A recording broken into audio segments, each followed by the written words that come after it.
श्री श्री जगन्नाथ महाप्रभु विजय नीलगिरी पवित्र रथयात्रा निमंते प्रथम पर्याय प्रस्तुति बैठक श्रृंखलित नीतिकांति और जनसाधारण को सुविधा उपरे दिया जाइछि गुरुत्व।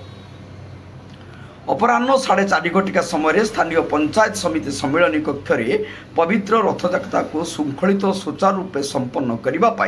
नीलगिरी उपजिलापाल श्रीमती शुभश्री रथन अध्यक्षतार प्रथम पर्यायर एक प्रस्तुति बैठक गत वर्षर काठर नीलामर बड़का काठर आवश्यक काठर पूरा हिसाब किताब दि जाए गोटे बहुत बड़ा डेभलपमेंट आम इतिहास। द्वितीय कथा शांति श्रृंखला रक्षा करने पूर्वपरि सब व्यवस्था कर मद हटो मद दुकान भी रथ पूर्व हटो आउ जो इलीगल कंस्ट्रक्शन होती भी रथ पूर्व भंगा बोली आज दुर्दापूर्ण निष्पत्ति प्रथर एमती हुए एथर आशा करा कार्यकारी हम संबंधित अफिसर दायित्व अर्पण कर बस भी किसी चलो बस भी चलो पानीय जल इत्यादि व्यवस्था 24 घंटा पुणी से ट्रिटमेंट होती वाटर आने अयोध्या निष्पत्ति सुरखुरी रथयात्रा पालन हम आमिष सब वर्ष कहु कि बंद हो पार आमिष ए वर्ष बंद कर कलेक्टर टीम करेंगे सबमिट करेंगे फूड